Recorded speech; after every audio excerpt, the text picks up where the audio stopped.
दोस्तों स्वागत है आपका इनसाइट नॉलेज की एक और नई वीडियो में। आज की इस वीडियो में हमारे पास डिफेंस और ग्रीन एनर्जी से जुड़ी दो काफी बड़ी खबरें मौजूद हैं, जिसके तहत हमारी पहली खबर ग्रीन हाइड्रोजन प्रोडक्शन को स्वदेशी रूप से बढ़ाने के लिए हमारी एक पब्लिक सेक्टर कंपनी द्वारा दिए गए बड़े फैसले को लेकर है, जिसने यूरोपियन और दूसरे एशियाई देशों के लिए इस मार्केट में कदम रखना और भी ज्यादा मुश्किल कर दिया है, क्योंकि हम यहाँ पर जिस पब्लिक कंपनी के बारे में बात कर रहे हैं उसका इस सेक्टर में कदम रखना ही विदेशी कंपनियों के लिए किसी बुरे सपने से कम नहीं है। वहीं पर हमारी दूसरी बड़ी खबर अफ्रीकन डिफेंस मार्केट में कब्जा करने के लिए भारत द्वारा उठाए गए एक ऐसे कदम को लेकर है जिसने अमेरिका तक को हैरान कर दिया है, क्योंकि अब हम अपने डिफेंस एक्सपोर्ट को बढ़ावा देने के लिए उसी रणनीति का इस्तेमाल कर रहे हैं जिसका इस्तेमाल करके अमेरिका ने पूरी दुनिया में अपने हथियारों को सप्लाई किया। और यही वजह है कि भारत के डिफेंस एक्सपोर्ट आने वाले कुछ सालों में लगातार तेजी से बढ़ने वाले हैं। और अमेरिका भी ये बात अच्छे से समझ चुका है कि अफ्रीकन मार्केट में भारत के दबदबे को अब कोई भी नहीं रोक सकता,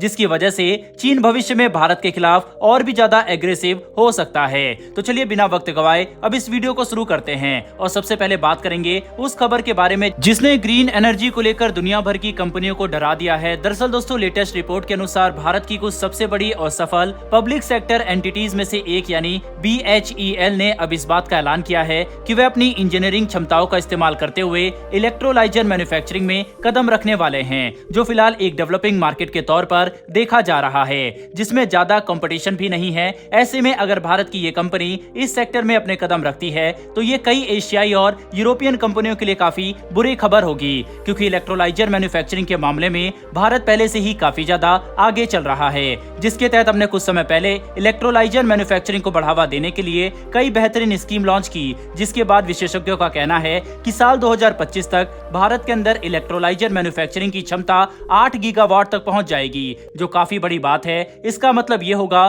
कि ग्रीन हाइड्रोजन प्रोडक्शन के मामले में आने वाले कुछ सालों में भारत का सामना कोई भी देश नहीं कर पाएगा। और ऐसे में BHEL जैसे मजबूत कंपनियों का इलेक्ट्रोलाइजर मैन्युफैक्चरिंग में कदम रखना भारत की ग्रीन हाइड्रोजन इकोसिस्टम के लिए काफी अच्छी खबर है। वहीं पर ग्रीन हाइड्रोजन की प्रोडक्शन को बढ़ावा देने के लिए कुछ समय पहले ही भारत ने $2.3 अरब का एक विशालकाय अमाउंट रिलीज किया था, जिसका इस्तेमाल करके हम अपनी ग्रीन हाइड्रोजन जनरेशन कैपेसिटी को साल 2030 तक 50 मिलियन मैट्रिक टन से भी ज्यादा तक बढ़ा पाएंगे, जो भारत को global green hydrogen supply chain का किंग बना देगा। ऐसे में जहां एक तरफ ग्रीन हाइड्रोजन प्रोडक्शन के मामले में भारत तेजी से आगे बढ़ रहा है, वहीं पर दूसरी तरफ इलेक्ट्रोलाइजर जैसे महत्वपूर्ण उपकरण की मैन्युफैक्चरिंग में इन्वेस्टमेंट को बढ़ता देख अब ये बात काफी आत्मविश्वास से कही जा सकती है कि भविष्य में भारत रिन्यूएबल एनर्जी के क्षेत्र में सबसे एडवांस देश बन सकता है। बहरहाल बढ़ते हमारी दूसरी खबर की तरफ, तो दोस्तों ये खबर अफ्रीकी महाद्वीप से निकलकर सामने आ रही है, जहां पर अपने रक्षा निर्यात को बढ़ावा देने के लिए अब भारत उस रणनीति का इस्तेमाल करने जा रहा है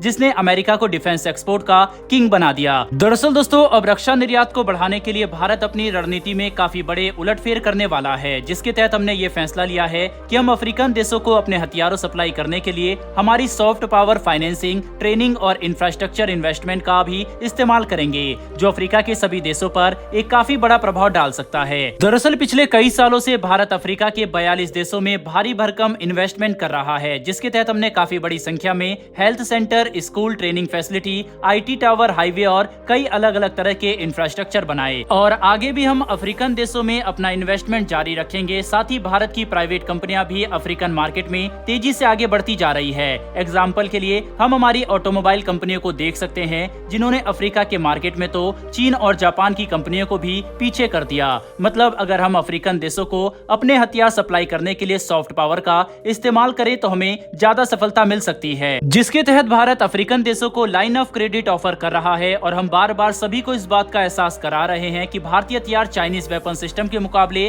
कई गुना ज्यादा अच्छी क्वालिटी के हैं और पश्चिमी देशों के हथियारों के मुकाबले ज्यादा सस्ते भी हैं, जो भारत को अफ्रीकन देशों के लिए सबसे अच्छा डिफेंस सप्लायर बनाता है। वहीं पर कूटनीतिक रूप से अफ्रीकन देशों के साथ अपने संबंध मजबूत करने के लिए भारत लगातार मीटिंग और विजिट कर रहा है, जिसके तहत कुछ समय पहले ही भारत के विदेश मंत्री डॉक्टर एस जयशंकर युगांडा और मोजाम्बिक के दौरे पर गए थे, जिसके दौरान इन्होंने इथोपिया को भी विजिट किया था। दोस्तों कुल मिलाकर समझे तो अपनी सॉफ्ट पावर का इस्तेमाल करके डिफेंस एक्सपोर्ट को बढ़ाना एक काफी अच्छी रणनीति है, जिसे भारत भी समझ चुका है और इस पर काम करने के लिए हम तेजी से अपनी फॉरेन पॉलिसी में बड़े बदलाव कर रहे हैं, जो अफ्रीकन मार्केट को कब्जाने में भारत की काफी मदद कर सकता है। बहरहाल दोस्तों, इस वीडियो में इतना ही, लेकिन अफ्रीकी देशों में भारत की बढ़ती इस ताकत के लिए क्या आपको लगता है कि भारतीय विदेश मंत्री डॉक्टर एस जयशंकर का काफी बड़ा हाथ है या नहीं? अपनी राय कमेंट बॉक्स में लिखकर जरूर बताइएगा। फिर मिलेंगे डिफेंस और वर्ल्ड अफेयर से जुड़ी ऐसी एक नई वीडियो के साथ। धन्यवाद। जय हिंद।